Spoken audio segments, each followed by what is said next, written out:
앞으로 몇 달간은 오히려 성장주 위주의 주가 상승이 좀 나타나지 않을까.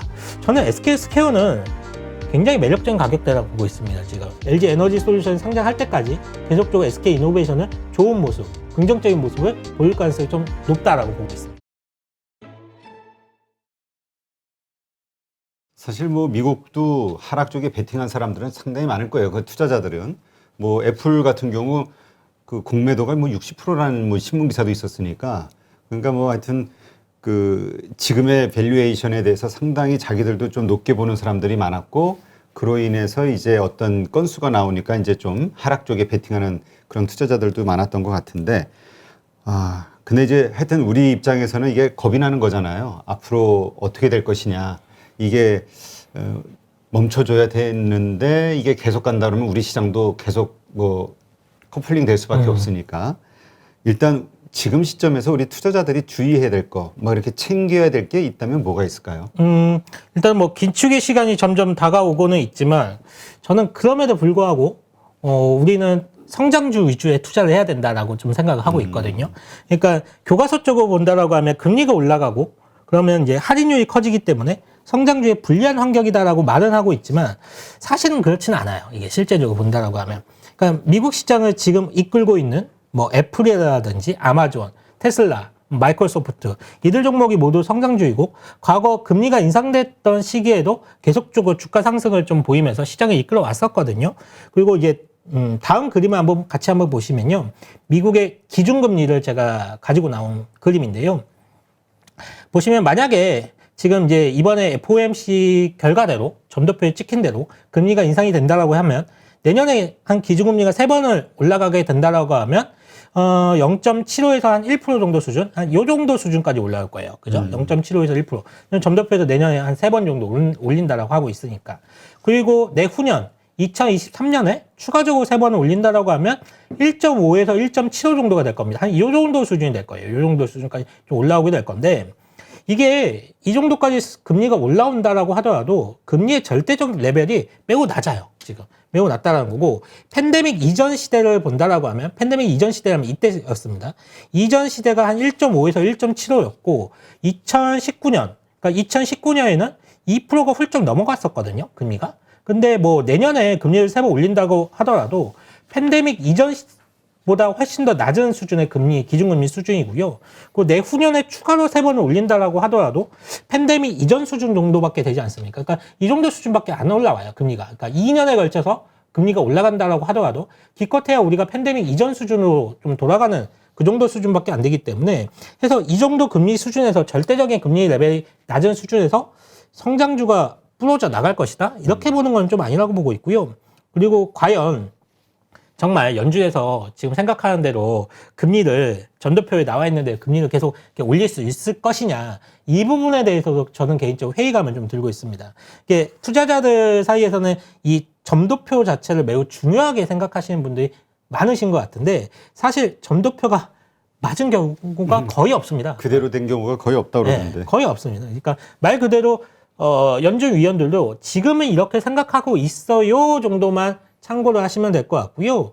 이게 항상 미래에는 돌발 변수라는 게 항상 있는 거고, 그때마다 연준의 점도표는 바뀌어 왔기 때문에 지금의 점도표대로 그대로 스케줄이 흘러갈 거라고는 생각을 안 하고 있습니다. 무엇보다도 미국이 이게 금리를 이렇게 쉽게 올릴 수 있는 환경이 아니거든요. 그러니까 결국 금리라는 게 성장률과의 비교가 굉장히 중요하잖아요. 그러니까 금리보다 성장률이 훨씬 더 많이 나오거나 높은 상황이라고 하면 금리가 올라가는 거는 절대적으로 문제가 될 게 없습니다. 하지만 지금 이제 미국이 가지고 있는 재정 적자 수준이라든지 부채 규모를 감안을 한다라고 했을 때, 미국이 과연 여기서 금리를 빠르게 올릴 수 있을까? 저는 힘들 거라고 보고 있습니다. 이게 연준 역시도 이게 미국 경제에 타격을 주지 않는 선에서 그 정도까지만 이제 금리를 올릴 것이고, 내년부터는 경제 성장률도 기저효과가 끝나기 때문에 올해보다는 좀 줄어들고 꺾일 게 뻔하기 때문에 그동안 쌓아놓은 부채들이 가계, 기업, 정부, 최근까지 2년 가까이 얼마나 많은 부채가 지금 쌓아져 있는 상황입니까? 그렇죠. 여기서 금리를 올린다는 거는 이자 부담을 어마어마하게 가중시키기 때문에 이거 자칫 잘못하다가 이러다 다 죽습니다. 진짜 금리를 빠르게 올리면. 그러니까 그래서 지금 연준에서 금리 상승의 이유가 물가에 있잖아요. 물가 잡겠다고 지금 금리를 올리겠다라고 하는 스탠스를 갖고 있기 때문에 인플레이션이 물가 상승이 일어나는 이유가 수요단에 있는 게 아니라 공급단에서 시작이 된 것이고 지금 기업들이 원재료비 상승 때문에 여러모로 힘든데 이게 물가를 지금 그러면서 올리고 있는 건데 이게 원재료비 상승에 또 금리가 올라가면서 재무 건전성까지 악화된다? 이러면 문 닫는 공장들 굉장히 많아질 거예요. 그러면 자칫 잘못했다 인플레이션은 오히려 더 악화되는 그런 수준이 나올 수가 있거든요. 그렇기 때문에 연준에서는 지금 생각하는 대로 금리가 그 스케줄대로 금리가 올라갈 거라고 저는 생각하지 않고 있습니다. 다만 지금 연준에서 노리는 거는 어떻게든 이거 잡고 싶은 거예요. 이거 기대 물가를 잡고 싶은 겁니다. 브레이크 이븐 인플레이션 레이트라고 해서 10년 뒤에 그러니까 물가 상승률을 기대하는 건데 이 기대 물가만 어떻게든 잡고 내려간다라고 했을 때 그러니까 이런 거죠. 사람들이 물가가 올라간다고 하더라도 지금 당장 물가가 올라간다고 하더라도 걱정 안 해도 돼. 연준에서 행동에서 나설 거야. 연준이 해결해 줄 거야. 이런 것만 통해서 기대 물가만 잡힌다라고 하면 실제적으로 금리가 그렇게 빠르게 올릴 필요는 없는 거거든요. 그리고 실제적으로 최근에 기대 물가가 좀 보시면 내려오고 있잖아요. 그래서 연준에서 이게 내려오게 된 계기가 기대 물가 내려오게 된 계기가 이번 12월 FOMC 회의에서 누가 봐도 매파적인 그리고 금리를 내년에 올리고 그리고 테이퍼링 스피드업을 하고 이런 부분들이 반영이 되면서 이게 기대 물가가 이렇게 내려오고 있는 거거든요. 그래서 연준에서는 일정 부분 소기의 목적은 달성을 했다라고 보고 있습니다. 그래서 기대 물가가 이렇게 계속적으로 앞으로 좀 내려오게 된다라고 하면 내년도의 금리 인상 속도는 생각보다는 빠르지 않다. 그렇게 좀 생각을 좀 하고 있습니다. 그러니까 일단 뭐 이건 그때 상황을 이제 가봐야 우리가 정확히 알 수 있을 것 같은데 가장 이제 걱정이 되는 건 지금 어쨌건 연준의 저런 스탠스를 보고 시장 혹은 투자자들이 어떻게 판단할 것이냐 그거에 따라서 시장은 또 완전히 분위기가 달라지니까 그러나 어쨌건 지금 우리 한 과장님이 말씀하셨듯이 연준은 그렇게 공격적으로 말처럼 금리 인상을 할 수 없다라고 생각하는 그런 투자자들도 많이 있으니 이게 만약에 브레이크 이븐 인플레이션, 그러니까 이 기대 물가가 계속적으로 내려오게 된다라고 하면 아마 시장의 참여자들은 그런 생각을 하게 될 거예요. 이거 금리 인상이 그렇게 서둘 필요가 없을 것 같은데? 왜냐하면 지금 연준에서 금리 인상을 하겠다라는 이유가 물가 상승이 있는 거잖아요. 물가 상승을 잡겠다라고 해가지고 금리 인상을 하겠다라는 건데 기대 물가가 만약에 잡혀서 내려오게 된다라고 하면 투자자들은 그러면 생각보다 금리 인상이 빠르지는 않을 수가 있겠네? 라고 생각을 하게 될 거니까 지금 여기서 성장주에 대한 투자를 접는다? 이거는 좀 저는 아니라고 보고 있고 오히려 또 그 부분도 생각을 해보셔야 될 게 성장주들이 요 한 달 사이에 많이 빠졌어요. 미국의 빅테크 기업들도 그렇죠. 상당히 좀 많이 빠져 있고 국내에서도 마찬가지로 성장주 관련된 종목들이 많이 빠진 종목들이 많이 있거든요. 가격적인 매릿이 많이 생겼다는 거예요. 그래서 앞으로 몇 달간은 오히려 성장주 위주의 주가 상승이 좀 나타나지 않을까라고 좀 생각을 하고 있습니다. 네, 알겠습니다. 하여튼 지금 상황을 너무 그렇게 비관적으로 볼 필요는 없습니다. 보지 말고 양쪽 사이드를 좀 다 지켜보면서 좀 냉정함 그리고 잘 이렇게 합리적으로 분석하려는 어떤 생각들을 좀 해봐야 될 것 같네요. 일단 국내 시장 얘기를 좀 해볼게요.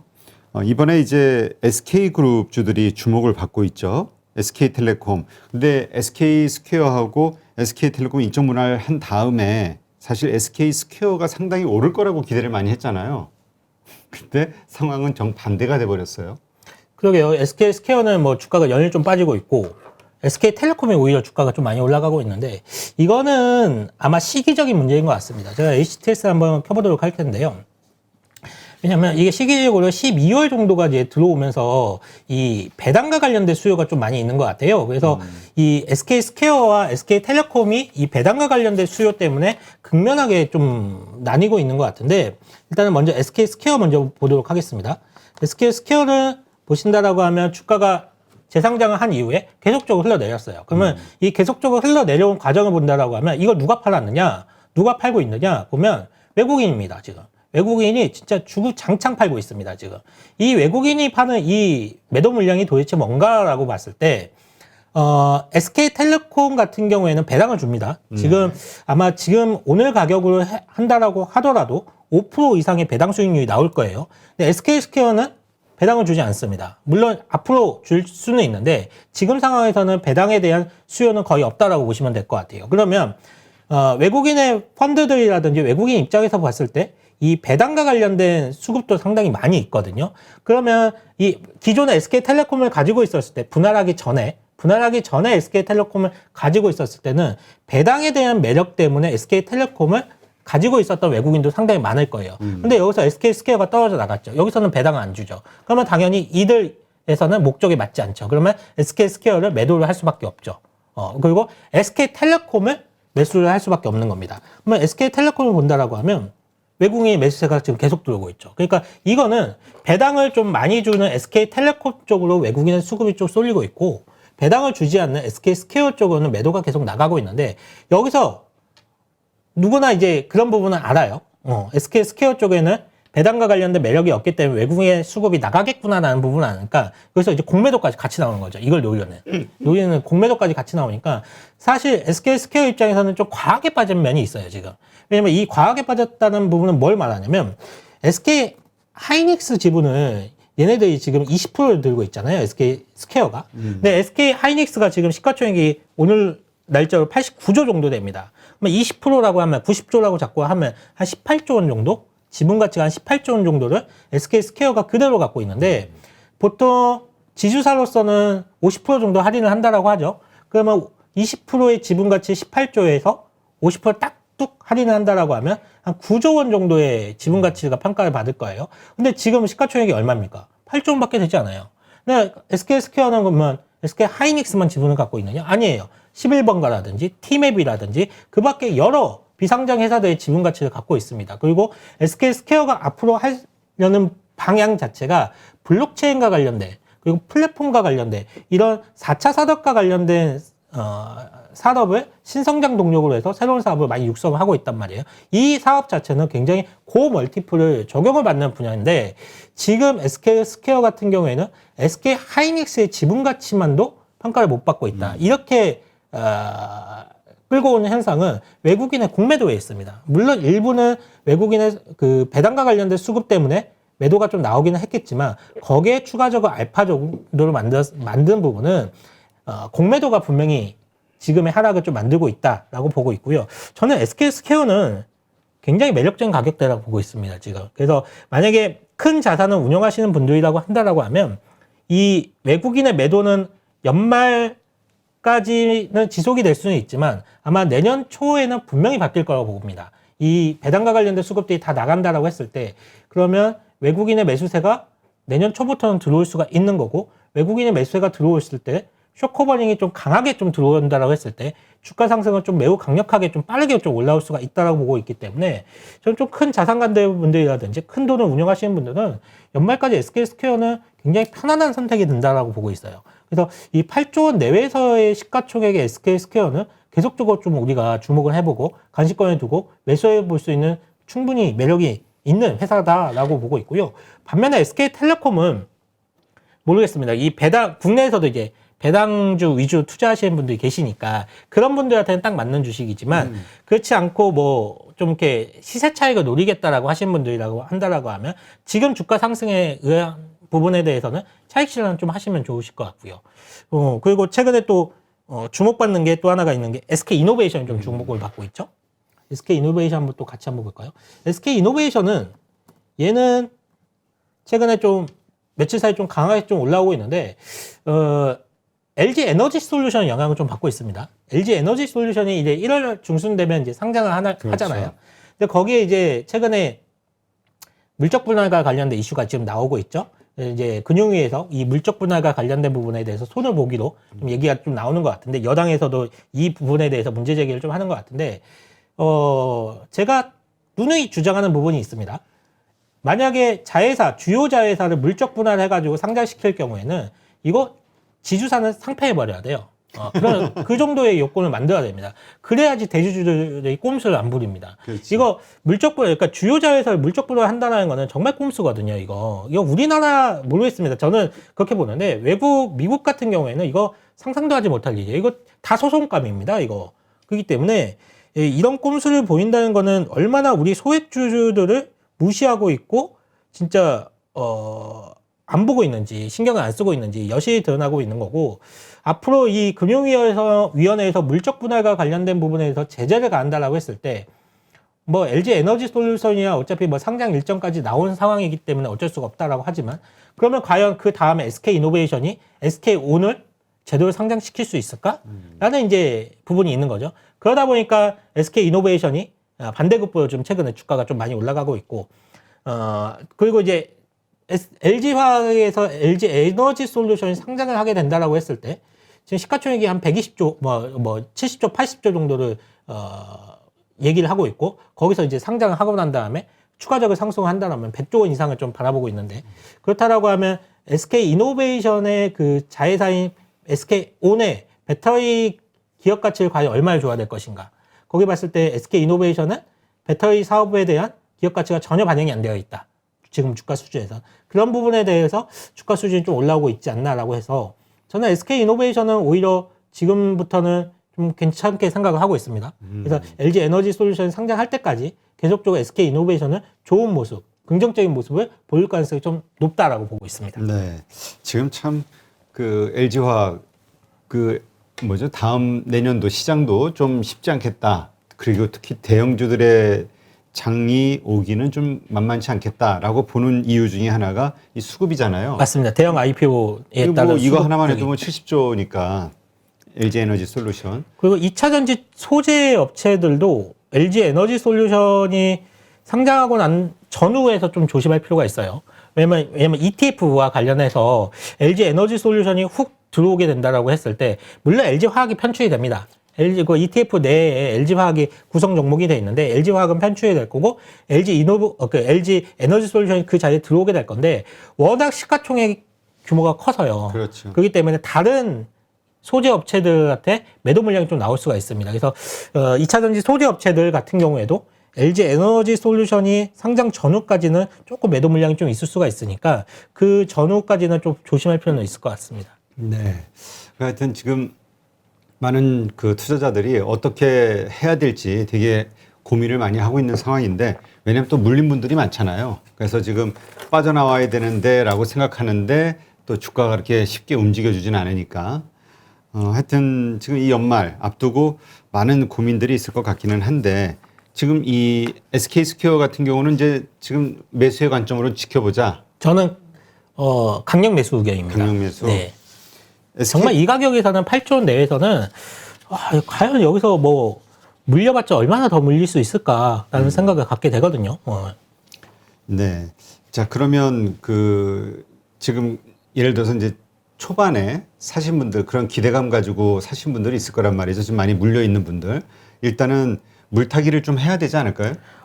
만약에 분할하기 전에 저도 저희 파이로 채널에 나와서 SK텔레콤에 대해서 분할하기 전에 한번 매수를 해보시고 분할 이후에 그거에 대한 기업가치 상승 한번 노려보자는 말씀을 드린 적이 있는데 분할 이전에 SK텔레콤을 가지고 계신 분들은 지금 SK텔레콤이 있을 거고 SK스퀘어가 있을 거예요. 네.